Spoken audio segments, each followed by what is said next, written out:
So last week we talked about what conservation is. We had a little crash course in Conservation 101. And today we're actually going to talk about what a conservator does and what a conservator is. I've separated these two topics into two different vlogs because unlike archaeology, where people kind of understand what they're doing, except those people who still think we dig up dinosaurs, a lot of people don't seem to understand what exactly a conservator does. And they kind of just immediately start calling me either Indiana Jones or Lara Croft. Don't get me wrong, I love being equated to these characters, but it does get a little frustrating sometimes. Maybe I'm just really bad at explaining what I do for a living or what I'm trying to do for a living. I don't know. So what I did was I googled what is an art conservator to see how the rest of the world defines it, and I'm going to mix those definitions, what I found, with my own and see if we can kind of get people to finally understand what's going on here. A conservator is a person who works to preserve the physical state of our cultural heritage. So in other words, we work with cultural objects and buildings to help preserve them for future generations. Now usually to become a conservator, you need to go to school for it. It varies around the world, but there's normally grad school involved. You need to be skilled to a certain degree in art. I actually had to learn how to draw for a grad school preparation,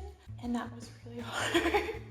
And that was really hard for me. You just need to be decent with working with your hands and have an idea of how shapes are formed and everything in order to do proper retouching and adding extra pieces and whatnot. And you also need to learn some chemistry. What? That's what I said when I started looking at grad school applications. I cried. I'll be honest with you, I cried. I almost failed my first chemistry course. Thank you, Jordan, for saving me. And then I cried again when I took my second chemistry course.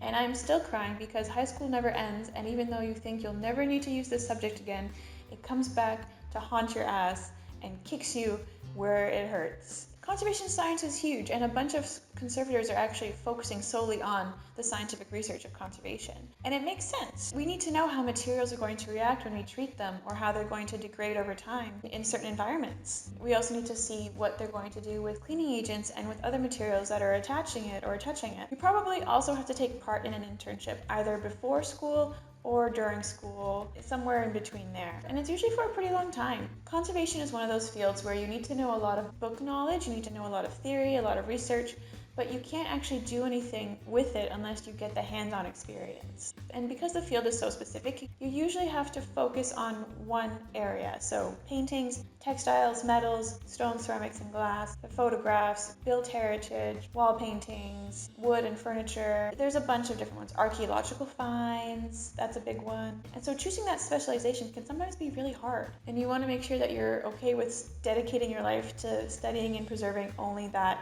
sort of object. A conservator is responsible for the research, the documentation, and the proper treatment of an object. The main goal is to stabilize it, but we also want to make it recognizable and beautiful to the public, for them to keep their understanding and appreciation of it. There's always this tension between conservation and restoration, and we'll be talking about that in another video. But essentially a conservator has to decide how much repairing versus how much preserving that they do on an object. We want to intervene as minimally as possible while still trying to keep the essence of the object alive and well. It's a constant battle and we're always conflicted. It's just so stressful sometimes, but we do it because we love it and we love the things that shaped who we are today. And that's my rant about what I do or what I'm trying to do with my life eventually. If you still don't understand, I've got a write-up and some extra resources on my website, so just click on the link in the description below. And if you want a more visual understanding, follow me on Instagram and Facebook, where I post some photos and stuff on what I'm currently working on. Stay dirty, my friends.